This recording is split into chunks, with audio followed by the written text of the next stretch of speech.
Hi, everyone. Welcome back to the Excelcast. I'm your host, Joe Parker, and today I have Tony Everett. Tony, how are you doing today? I am well, thank you. Thank you for having me on. Yeah, absolutely. So, if you just want to get started by telling, the audience and everyone who's listening a little bit about yourself, I'm pretty sure we should just start there. Yeah, thank you very much. I'm obviously not from America. I am originally from England. Moved over here in 2000.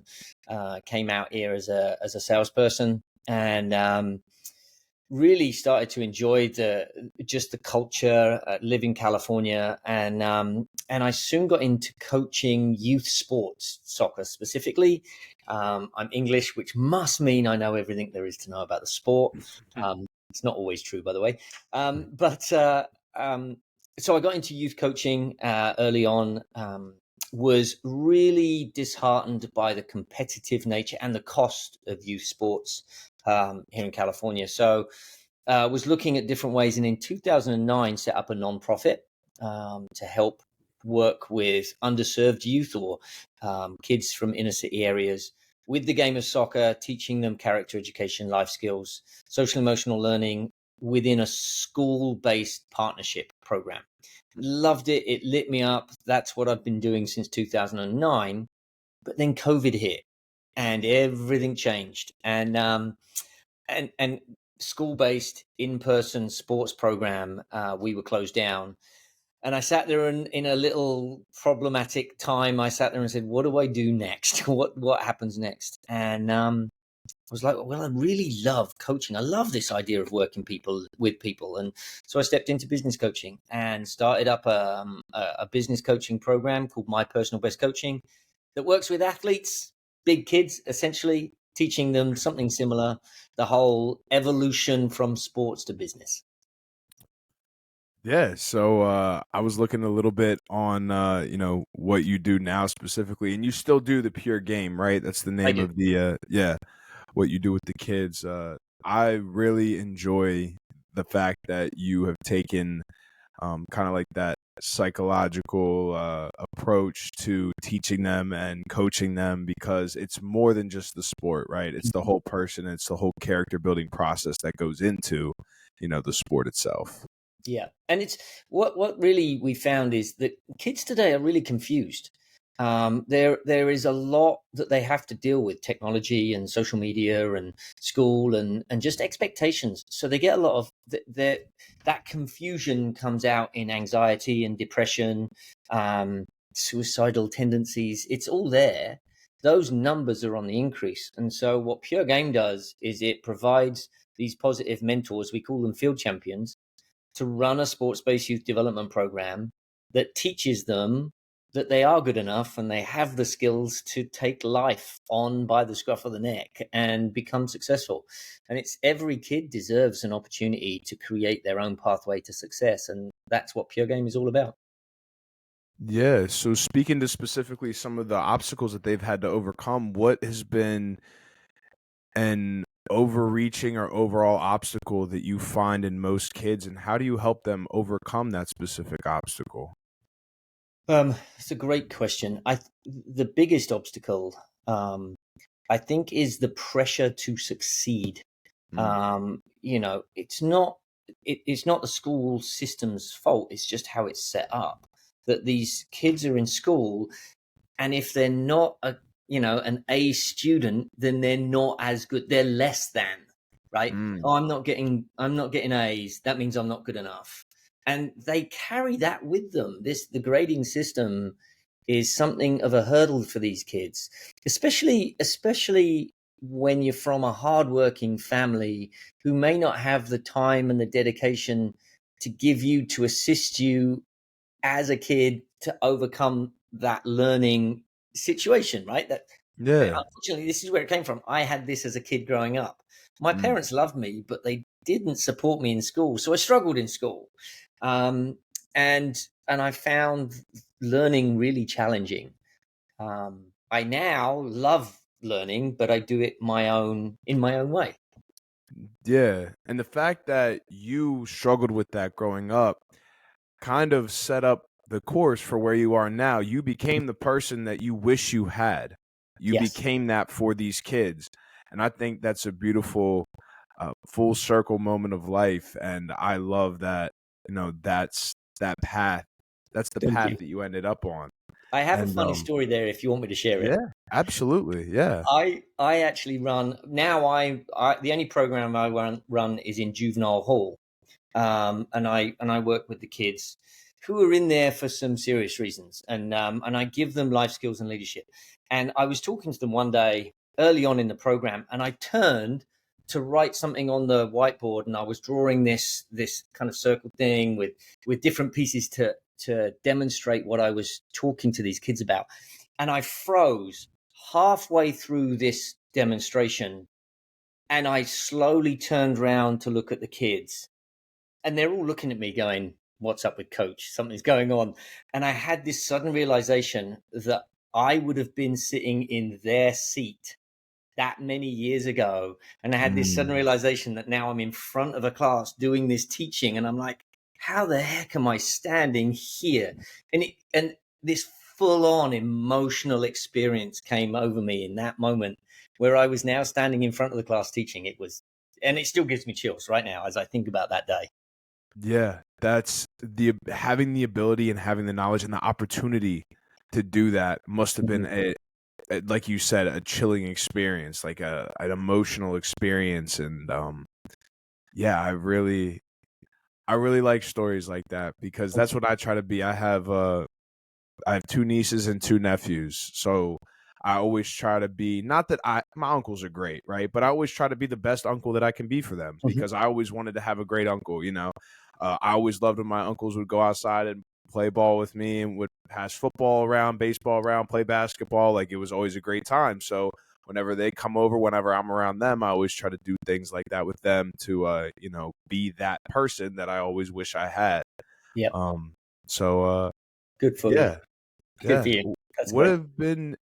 have those been your most enriching experiences though, going to the juvenile halls, or has there been the sport aspect of it? Like, which, not that one has to be most enriching, but what are different aspects of juvenile hall and then the sports coaching, that you take with you that you enjoy? Um, yeah, it's actually less of the sports experience for sure. I love playing sports. I've played Yeah. sports my entire life, and I love getting out there and still running around with the kids.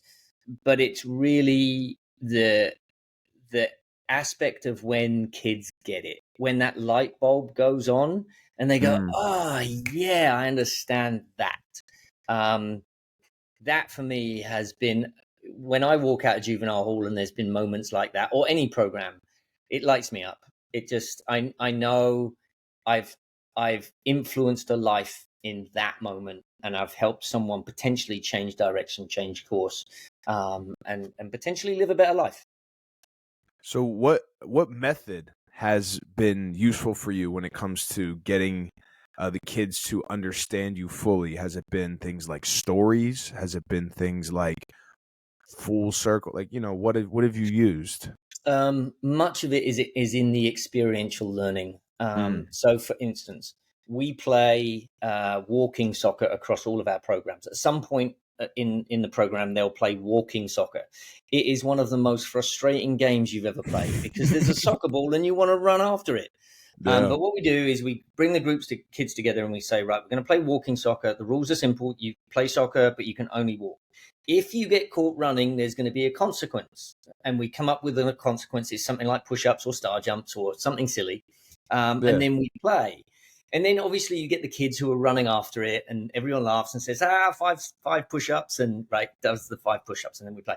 But then you get that moment where a kid goes to run but stops himself, right? And then we can stop that moment and say, young man, that is self-control.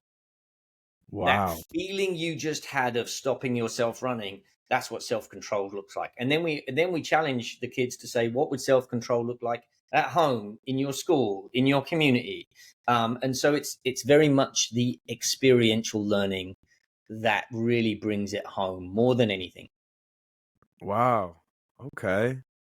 Yeah, I like that. It resonates with me because I catch myself doing that often. I mean, we all do. We all catch ourselves doing that.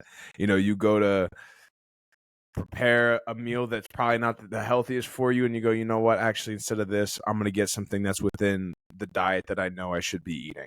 Yep. You know, if you're fasting and you're like, oh, I want to eat something, you go, but I have another hour left and I can get through that hour. Let me drink some water. Let me go on a walk. Let me distract myself in a positive way and stop myself from giving in to that, desire very quickly. Yeah. And yeah, how are those moments for you when you see that?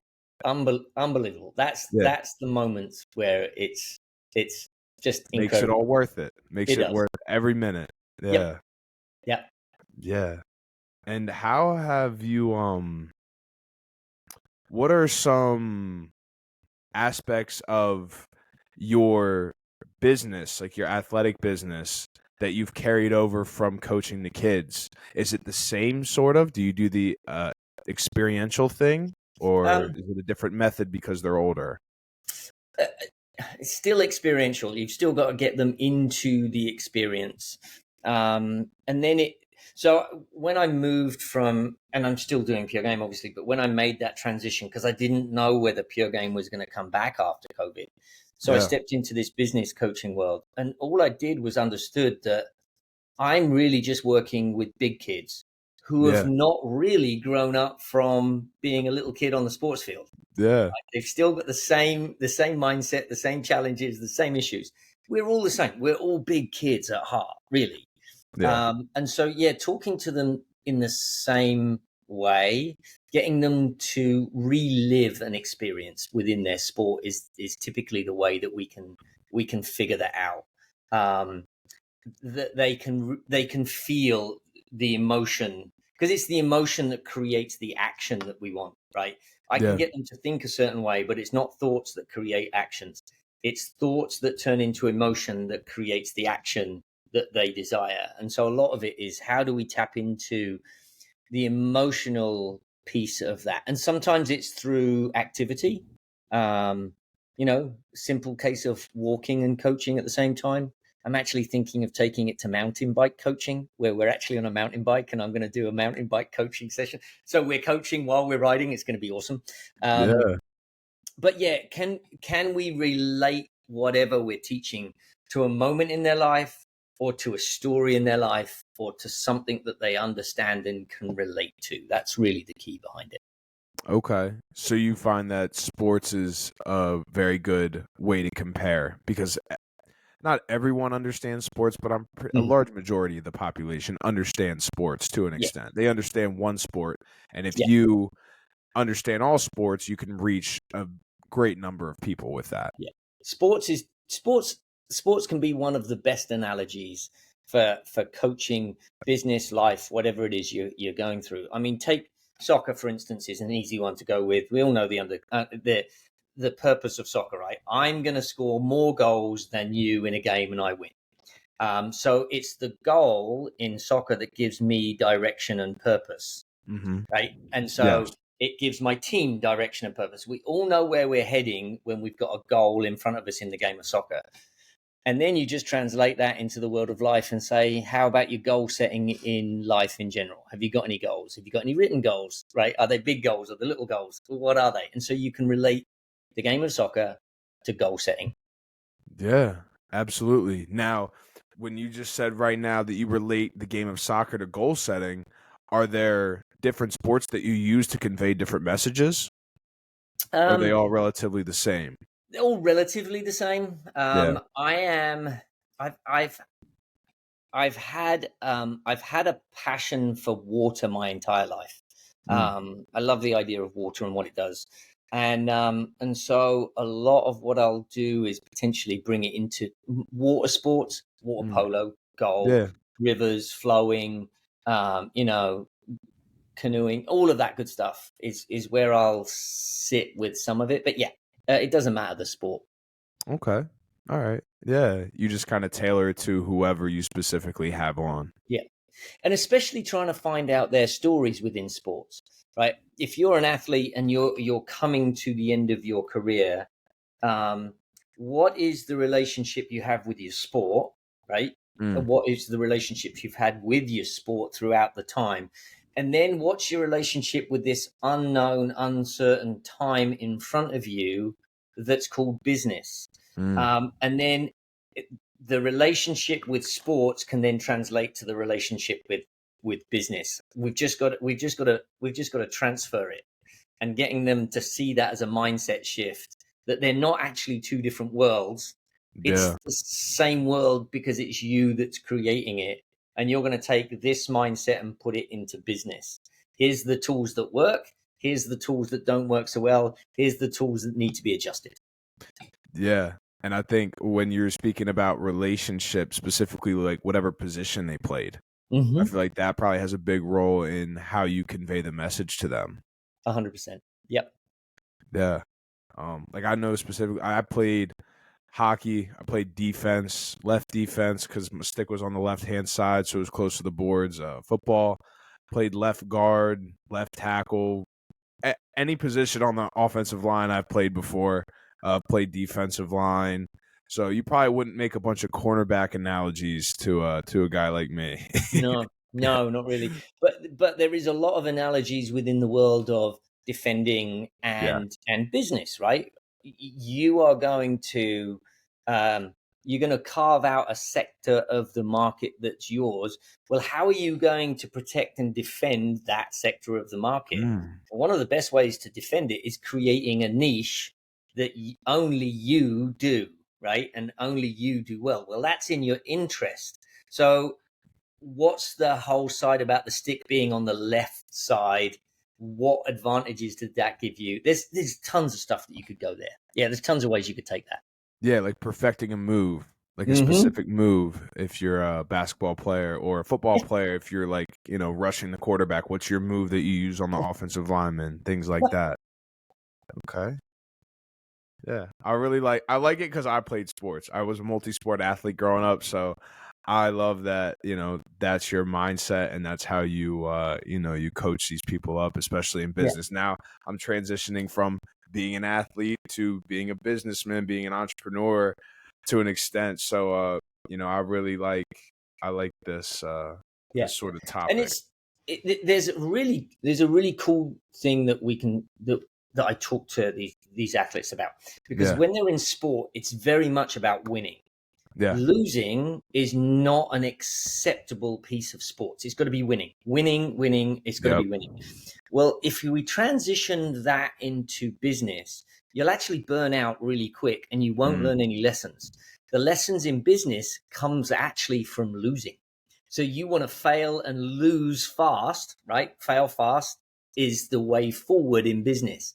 And so can we transition the winning mindset, keep that, but can we add to that the acceptance of losing and failure is a part of the business process? Because now Yeah. I've actually got to embrace that. The idea of winning against a competition, I'm going to compete against competition. Well, Yeah. in the world of business, we want to compete with competition. We want to actually co-create, and so there's some slight shifts in how we're going to look at sport and business. But if we can teach athletes to look differently at the way they approach things, athletes are brilliant business people because they're self-starters. They just keep going. They persevere. When they come against an obstacle, they know that they can go over, under, round. Right. This Yeah. is the water analogy. Once Yeah. water is flowing, not a lot gets in its way. Right. Yeah. Doesn't Yeah. stop. Absolutely. And I like your quote, compete with the competition, because I learned in one of my classes in college that if a company doesn't have any good competitors, good people keeping them on their toes, they're never going to innovate. Like Mm-hmm. Apple. If Apple didn't have Samsung right behind them all the time, they wouldn't need a reason to innovate. They wouldn't need a Mm-hmm. reason to come up with new software, new hardware, new features on their phones and things like that. So it's always good to see it as competing with the competition, because the competition fuels you, drives you, and also inspires you in some ways Yeah. too. Yep. Yeah. So where did your passion from helping others, where does that stem from? I mean, I know we kind of touched on that earlier, but specifically, what made you think like, this is what I want to do? I want to start a sports coaching business for kids to help them navigate life? I really do think it was my childhood myself. Yeah. My dad was around, um, but he was a former military man. Actually, he Mm. was a drill sergeant. So Mm. I always knew when I did something wrong. Rarely did I know I'd done something right. And Mhm. so I just learned to keep my head down, right? If I kept my head down, then I was safe. Just Yeah. keep going. But that led me into years. I was a salesman for years, and I was always just existing, and I was always just kind of bouncing along from sales job to sales job, and it wasn't fulfilling. Mm. So then when I got into working with kids, I suddenly had this experience of, oh, this is what it means to be alive, right? Mm. This is what it means to help someone find a path in life that really resonates with them. So the moving from kids to athletes to big kids wasn't a big move at all. It's the same principle. Um, I spent years just bouncing along the bottom, not really knowing what I was doing. I was successful, but I wouldn't call it real success. So then when I found this idea of business coaching where I could help others really experience success like I am now, I'm like, yes, come on, let's get into that. Yeah. Yeah. Yeah, it sparks you. It Hmm. sparks you when you see that you gain success from helping other people succeed, Yeah. and you've turned that into a career, which I think personally, based on my own morals and values, is the pinnacle of being successful, is when you can help other people achieve their dreams. Hmm. And that's I love that. I also love that whenever your dad used to, you would never get acknowledgement, if you did something right, and he was subconsciously teaching you that's what you're supposed to do. Right. I'm going to tell you when you're doing what you're not supposed to do, but when you don't get yelled at when you do what you're supposed to do, so keep doing what you're supposed to do. And it's one way to look at it, but it's, that's what he was teaching you through his actions. Yeah. No, for Yeah. sure. For sure. Yeah. I also saw that you are just launched or just announced that you're launching your Warriors for Change project. So you want to tell Mm. us a little bit about that? Yeah, this is really exciting. It's actually on the back end of me reading Be Water, My Friend. It's Oh, Shannon Lee's book about Bruce Lee's philosophy. And it okay. and it resonated so much with me. It really did hit a chord. And I'm sitting with the content of this book, and I was just sitting there going, I can work in my arena, which is change, mindset shifts, stuff that I've been working on for years, on myself and with kids. And I was like, Yeah. I can take that and package it in this idea of being a warrior of change and help people, especially athletes, embrace change as an ally, right? As a teammate that will actually help them go to the next level. So it's a mindset shift. It's that's the first part. It's all about mindset. The second part is all about the transferable skills, and then the third part is actually putting it all in action and getting out there and understanding what it means in life. So it launches in October, and I've not been as excited as I am now about a program that's coming out. It fits everything about me. It's just I'm buzzing with it. That's awesome. I actually have the book Be Water, My Friend in my cart on Amazon. So it's funny you even brought that up. That's awesome. It's right Uh, here. yeah, that's awesome. Listen to Yeah. it. It is a phenomenal book. Okay. All right. Yeah. Actually, do you listen to audiobooks at all? Do you recommend audiobooks? I do. Okay. Yes, I do. I listen to a lot. Okay, yeah. Because I was thinking about getting it as an audiobook just so I could just have it on my phone and just listen to it like that. But there are some books like this one. Actually, my good friend Mondo Oh yeah. Salavanti sent this one to me. So that one I've been reading. I've been reading the actual book, but Yeah, I feel like sometimes, especially with you, I see you got your pen there. You probably have a bunch of notes in there studying.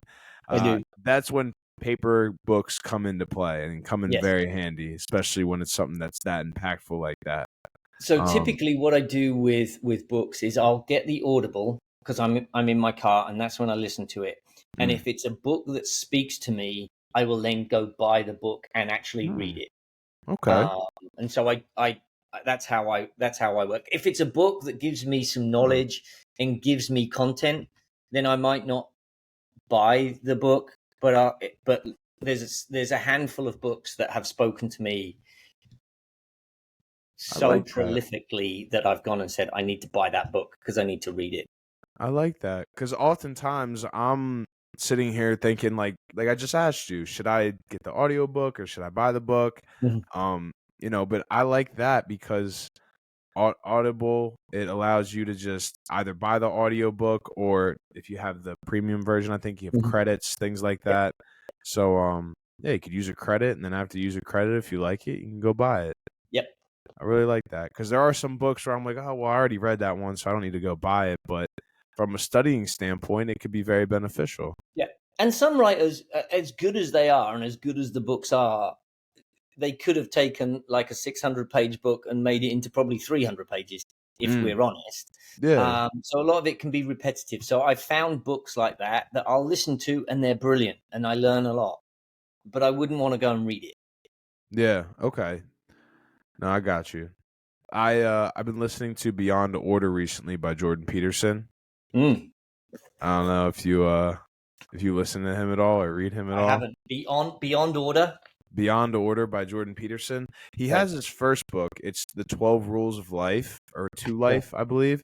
And Beyond Order is his next 12. Okay. So it's his next 12 rules of life. That's what I've been listening to recently. And it's just simple things like how do you treat the person that you're with every day? Hmm. Because you know, you may think, oh, we only fight for 10 minutes a day. Well, he breaks it down. Okay, you fight for 10 minutes a day. That's an hour and 10 minutes a week. That's, and he like breaks it up into like over a year, you're spending a week and a half fighting with your partner. He's like, is that really worth it? And he breaks it out like that. And it's one of my, he's a personal psychologist. So the way that he makes you think about everything that you're doing in your life, you're kind of like, huh, that is kind of ridiculous that I spend 10 minutes a day fighting with the person that I'm with. Like, Yeah. why would I even do that? It Yeah. seems so minuscule, but compounded over time, it leads to a huge impact. And he goes, Yeah. and the same thing is with positive. When you're positive for 10 minutes a day, you're positive for a week and a half out of the year with that person. He's like, so imagine if you spend 20, 30, 40 an hour being positive toward that person, what kind of impact can you have on their life and what kind of impact can you have on your own life? I love that. Yeah. Yeah. And it's one of my favorite books. He's one of my favorite, I guess you can call him a motivational speaker. He, Mhm. the way he talks to people, he's very articulate in his wording. Very I articulate. will. I'll Yeah. check him out. Yeah, I think you would like him. So Yeah. I also saw that you have an informative webinar for your Warriors for Change on the 26th too. So is that available to anyone that wants Yeah, to? it Okay. is. There's a registration link on my website. It's best to pre-register. I think it will be going live on LinkedIn and YouTube. Okay. Um, but to pre-register, it's obviously that much.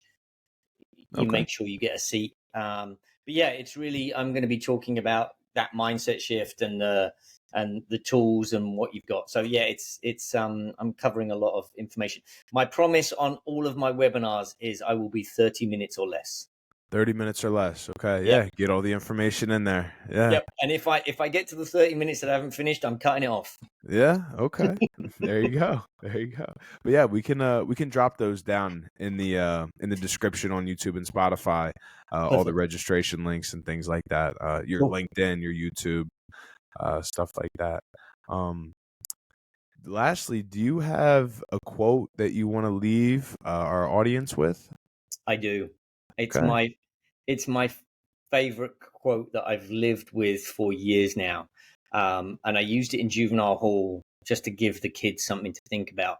And it's Sir Winston Churchill, and it's success is not final, failure is not fatal. It's the courage to continue that counts. I love that one. And especially the courage to continue that counts. Yeah.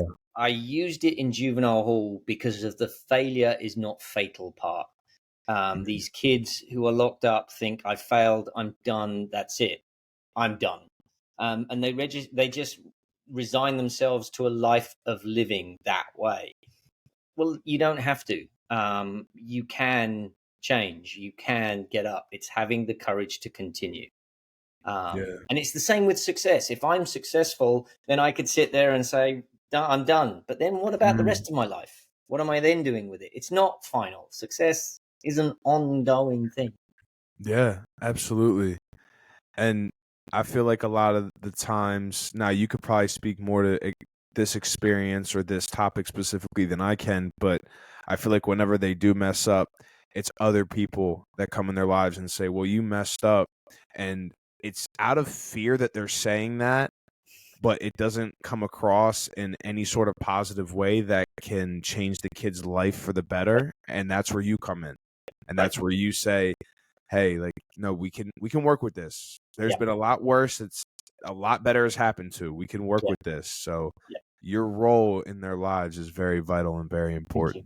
Yeah. For And the sure. labels we give the people in our lives it can be inspiring or can be damning, right? Yeah. You've done that wrong. You're stupid. Suddenly, bam, they're on a just a trail of nothing. Yeah. But if you can separate the you are, right, Yeah. to that wasn't the smartest thing to Mm. do, but Mm-hmm. let's get you back up on and running in the right direction. That's what we want to do. Yeah.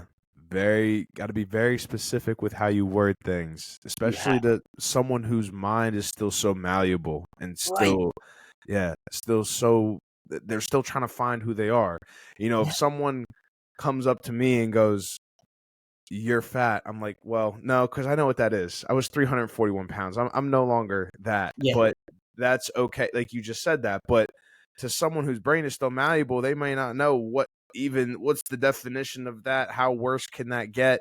You know, someone comes up to them, oh, you're stupid. They're like, oh, well, I must be stupid then. I don't know, Yeah. because what I just did was stupid. Yeah. So if I did And it, that then I am that. right. And that translates into them hearing that, and then they will go away, do something, and say, I am stupid. Well, as Yeah. soon as they start saying I am, those two words are really, really powerful because whatever follows is true in their mind. There you go. Look at that. Very powerful. It is. It is. Very Yeah. powerful. Yep, absolutely. I'm a huge believer that I ams and they just there's something about them. I don't know. I know that when I say my I ams, I don't have a bad day. Yep. That Yep. I No, can for be for sure. sure. Yep. I start my Absolutely. day now with I am powerful I am powerful beyond measure. There you go. And Yeah. man, I feel that in my body when I say it. And yes, I am powerful beyond measure. Bam. Yeah. It's important to view yourself. You can view yourself as positive or negative, and you Yep. got to view yourself as positive. It's the only way to get through, and it's the only way to believe that what you do has a positive impact. And 100%. as long as you lead with that intention, that's the most important part of your day, and it's the most important thing you could do as a human being. Yes. 100%. Yeah. Well, Tony, it was an absolute pleasure talking to you, man. Thank you very much. I really value this conversation, and I think this is going to be one that even I go back and I listen to. Excellent. I took some notes while we were talking, and I really appreciate this. Again, I'll drop all of your website, your YouTube, and LinkedIn down below in the description for our viewers. If you're still here, thanks for listening. Follow us on Instagram at excelcast_. Follow us on TikTok at excelcast. We're also on YouTube and Spotify, both at excelcast. And as always, stay blessed and excel. Thank you very much. Yeah.